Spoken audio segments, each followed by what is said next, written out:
मैंने अपनी बीवी से लव मैरिज की थी। हम दोनों में प्यार भी बहुत था, लेकिन जब से इस मोहल्ले में आए थे, परेशानियों से दो चार होकर रह गए थे। असल में मेरी बीवी कुछ मॉडल फैमिली से ताल्लुक़ रखती थी। हालांकि मैं भी कोई गरीब नहीं था। मेरा अपना एक बड़ा घर था, पैसे की भी कोई कमी नहीं थी। लेकिन मेरा घर मोहल्ले में पुरानी तरह का बना हुआ था। मेरे विचार पुराने ख्याल के थे कि हमें अपने घर को ऐसे ही रखना है, खुला हुआ, ताकि अच्छी हवा आए। इसलिए हम यह घर नहीं छोड़ेंगे और ना ही घर को नए तरीके से बनाएंगे। पहले तो मुझे इस बात पर कोई एतराज़ नहीं था, लेकिन जब मेरी शादी काजल से हुई तो घर आते ही उसने घर में नुस्ख निकालना शुरू कर दिया। कहने लगी कि मुझे ऐसे घरों की आदत नहीं है और ना ही मुझे आप लोगों के घर का यह मोहल्ला पसंद है, जिसे देखो मुंह उठाकर अंदर आ जाता है, कोई प्राइवेसी ही नहीं है। हालांकि मैंने काजल के कमरे में एसी तक लगवा दिया था।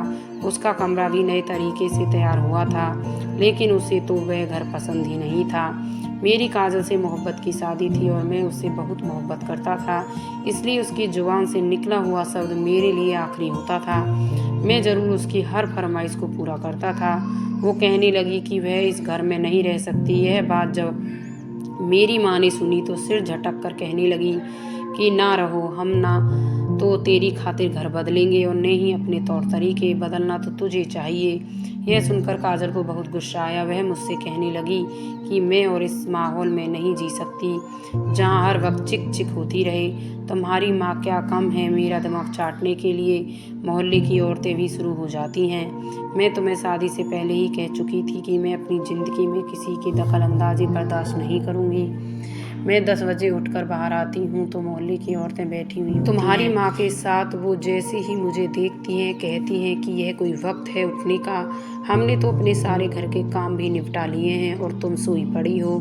कभी कहती हैं कि तुम्हारे सास खुद उठकर नाश्ता बना रही है। अरे भाई, हम तो अपने सास ससुर को सुबह ही नाश्ता बना कर दे देते हैं। इसके बाद तुम्हारी माँ भी शुरू हो जाती हैं। अगर यही हाल रहा तो सीधी बात है, तुम मुझे छोड़ दो तो बेहतर है। यह सुनकर मैं अपनी माँ से कहने लगा कि जब आपको पता है कि काजल को यह सब कुछ पसंद नहीं है तो आप मोहल्ले की औरतों को घर में क्यों बुलाती हैं? और वह कौन होती हैं काजल के बारे में सारी बातें करने वाली?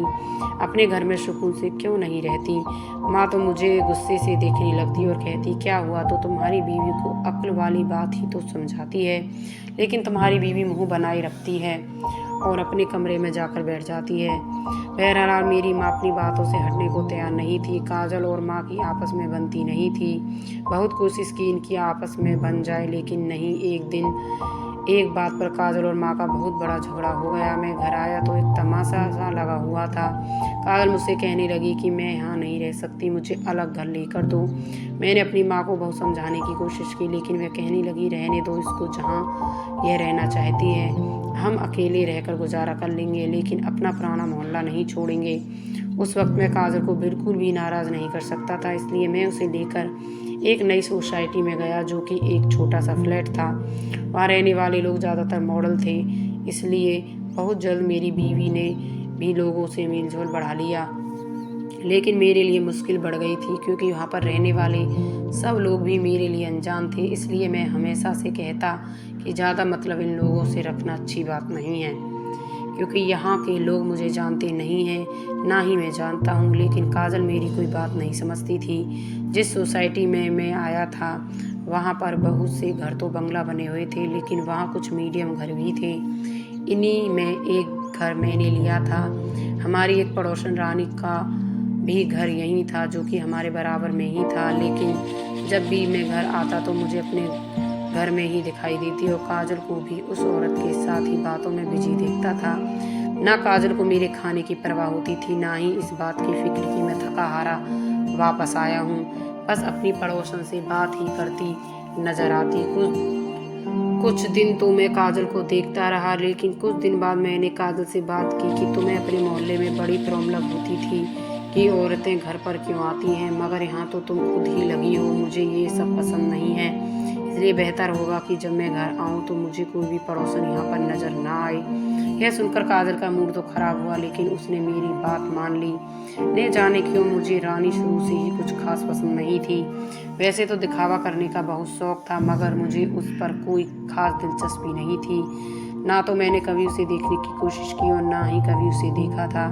मैं तो उसकी नज़रों को देखकर बड़े परेशान होता, क्योंकि वह मेरे घर की एक एक चीज़ को बड़ी हसरत से देखती थी। कभी कहती कि हमारे घर में तो पंखे लगे हुए हैं और वह भी ठीक से नहीं चलते। उस पर से मेरा पति घर की फालतू बत्तियों को बंद करता रहता है और कहता है कि मेरे पास इतने पैसे नहीं हैं इतना बिल जो भर सकूं। वैसे तो काजल तुम तो बड़ी खुशनसीब हो। काजल इस बात पर इड़ाने लगती। फिर एक दिन मैं खाना खाने उठा और काजल किचन में खाना बना रही थी। मैंने दरवाज़ा खोला तो सामने पड़ोसन रानी खड़ी थी। उसके हाथ में एक प्लेट थी जो दूसरी प्लेट से ढकी हुई थी। वह बोली, ये खोई की बर्फ़ी है, काजल को दे दीजिएगा और आप भी ज़रूर खाइएगा। मैं मीठे का शौकीन था और बर्फ़ी मुझे बेहद पसंद थी। मैंने ऊपर की प्लेट उठाई और वहीं सोफे पर बैठ गया। मैं मीठे का बहुत शौकीन था और बर्फ़ी मेरी पसंदीदा मिठाई थी। जैसे ही मैंने वह बर्फ़ी खाई मुझे तो मज़ेदार मिठाई लगी। काजल जब खाना बनाकर बाहर आई तो मेरे हाथ से मिठाई लेकर पूछने लगी, यह कहाँ से आई है? मैंने कहा, तुम्हारी सहेली रानी लाई है। यह सुनकर काजल मुस्कुराने लगी और वह मेरे साथ बैठ मिठाई खाने लगी। काजल मुस्कुराकर कहने लगी, आप तो रानी को मुझसे दूर करने पर तुले हुए थे ना। वह तो बड़ी अच्छी औरत है, ऐसी बातें करती है कि मुझे हंसी आ जाती है। मुझे कभी अकेलेपन का एहसास ही नहीं होता है। सुबह सुबह हमारे यहाँ आ जाती है और फिर वह किस्से सुनाती है, जिसे सुनकर हंस हंस कर मेरे पेट में दर्द होने लगता है। मैंने काजल की यह बात सुनी तो एक पल को मुझे मेरे माँ बाप याद आने लगे थे, जो अकेले घर पर रहते थे और मेरे अलावा उनका कोई सहारा भी नहीं था। कि मोहब्बत में इस कदर पागल हो चुका। काजल मुझे उसका बताया हुआ एक एक किस्सा सुनाते हुए हंसने लगी थी, जबकि मेरा चेहरा तो बिल्कुल सपाट हो चुका था। मेरे हाथ में जो बर्फ़ी का बचा हुआ टुकड़ा था मैंने उसे वापस प्लेट में रख दिया तो काजल मुझे कहने लगी कि क्या हुआ, आप अचानक से सीरियस क्यों हो गए? मगर मेरा दिमाग ख़राब हो चुका था। मैं कहने लगा कि यहाँ तो तुमने बड़ी ताल्लुका बनाकर लोगों से हंसती हो, बोलती हो, बातें करती हो। तुम्हें कोई ताने भी मार दे तो तुम बड़े अच्छे से हैंडल कर लेती हो, और वहाँ पर मेरे माँ बाप के पास अगर कोई तुम्हें कुछ कह देता था तो तुम कैसी चिढ़ती थी। यहाँ तक कि मेरी माँ से भी बदतमीजी कर जाती थी और मैं ठहरा पागल बेवकूफ़ इस कदर आंखें बंद कर चुका था कि तुम्हारी बात पर यकीन करता रहा। मेरे माँ बाप वहाँ पर अकेले रह रहे हैं, हालांकि इस उम्र में हमको उनके साथ रहना चाहिए था। मेरी बातों को सुनकर काजल के भी तेवर बढ़ चुके थे और इस तरह हमारे बीच एक बहस छिड़ चुकी थी। लड़ते लड़ते बात इस हद तक आगे बढ़ गई थी कि काजल को चुप करवाने के लिए उसका मुंह दबोच चुका था। आज से पहले मैंने कभी भी इतना गुस्सा नहीं किया था, बल्कि उसकी हर छोटी बड़ी बात को खामोशी से मान लेता था। मैंने जब उसका मुंह दबोचा तो उसकी आंखों से आंसू गिरने लगे, वरना आज से पहले मैंने कभी उसको रोने नहीं दिया था। उसकी आंखों से आंसू गिर रहे थे तो मैंने फौरन अपने हाथ पीछे कर दिए। वह रोते हुए अपने कमरे में चली गई और कहने लगी कि हाँ हाँ, अब तुम यह सब करोगे ना। जाने तुम्हारी माँ ने क्या घोल कर पिला दिया है जो तुम मेरे साथ खुश नहीं रह सकते। उनसे दूर होने के बावजूद भी मुझ पर यह जुल्म कर रहे हो। ना जाने तुम्हारे माँ बाप क्या चाहते हैं। मैं भी सर पकड़कर बैठ चुका था कि अचानक मुझे क्या हो गया। अजीब सी बेचैनी ने मुझे जकड़ लिया था। काजल मुझसे बहुत नाराज़ थी और अगर मैं उसे मनाने की कोशिश करता तो वह ज़्यादा चिढ़ जाती। अगले दिन मैं खामोशी से उठा और बगैर नाश्ता किए घर से चला गया। सोचा कि आज घर जल्दी आ जाऊंगा और रात का खाना उसके फेवरेट रेस्टोरेंट से करवाऊंगा। मैं आज जल्दी घर आया तो मुझे घर से एक बार फिर पड़ोसन रानी की हंसते खिलखिलाते हुए आवाज़ें आ रही थीं। वह मेरी बीवी के साथ बैठी बातें कर रही थी। मैंने कमरे में जाना ठीक नहीं समझा और लाउंज में बैठ गया तो तभी रानी कमरे से बाहर आई और वह कहने लगी, तुम्हारा पति तो कितना ख्याल रखता है तुम्हारा। तुम तो बिना वजह ही उस पर गुस्सा हो जाती हो। इतनी मोहब्बत करने वाला पति मुझे मिलता तो मैं उसके पैर धोकर पीती। देखो तो तुम्हारे कहने पर अलग घर ले लिया, हर आराम दिया, और एक मेरा पति है जब देखो तब लड़ता रहता है। अगर भूल कर भी किसी चीज़ की फरमाइश कर दो तो उसकी जेब इतनी इजाज़त ही नहीं देती कि मुझे सामने वाले ठेले से चाट की एक प्लेट ही लाकर दे सके। रानी की बात सुनकर मुझे थोड़ा अच्छा लगा था। वह वाकई बड़ी करीब लगती थी। वह कुछ ही देर बाद उठकर बाहर आई तो मैं लाउंज में टीवी चलाए बैठा था। उसने अपना चेहरा खुला रखा हुआ था। आज तो उसने अपना चेहरा ढकने की कोशिश नहीं की और वह अपने घर चली गई। मैं फिर कमरे में गया तो काजल का मूड खराब था। मैंने उससे डिनर की बात की तो वह खुश हो गई। मैंने और उसने मैचिंग के कपड़े पहने थे। हम जैसे ही घर से बाहर जाने लगे तो एक बार फिर दरवाजे पर रानी खड़ी थी। उसके हाथ में प्लेट थी। वह कहने लगी, दोनों कहीं जा रहे हैं? फिर काजल ने कहा, हाँ, हम दोनों बाहर डिनर करने जा रहे हैं। यह देखकर रानी एक ठंडी हवा भरी थी। कहने लगी कि हाँ हाँ, अमीर लोग तो रेस्टोरेंट में जाकर खाना खाते हैं, हम जैसे गरीबों के नसीब में कहाँ हैं। खैर छोड़ो, यह आपके लिए मैं मिठाई लाई थी। यह कहकर उसने एक बार फिर वह प्लेट हमारी तरफ बढ़ाई। मैं तो वह मिठाई देखकर ही जैसे दीवाना सा हो चुका था और फिर प्लेट पकड़ लिए शुक्रिया अदा करते हुए एक टुकड़ा उठाकर खाने लगा। वह मिठाई वाकई बड़ी अच्छी थी। खाने के बाद जब हम अपनी गाड़ी में जाने के लिए बैठे तो गाड़ी स्टार्ट ही नहीं हो रही थी। ऐसा लग रहा था जैसे इसमें कोई खराबी आ गई हो। आधे घंटे तक मैं कोशिश करता रहा मगर गाड़ी स्टार्ट होने का नाम ही नहीं ले रही थी और मुझे कोई खराबी भी नहीं मिल रही थी। आखिर फिर काजल का मूड खराब हो गया। वह गाड़ी से उतरी और अपनी हाई हील से मेरी गाड़ी के बोनट पर मारने लगी।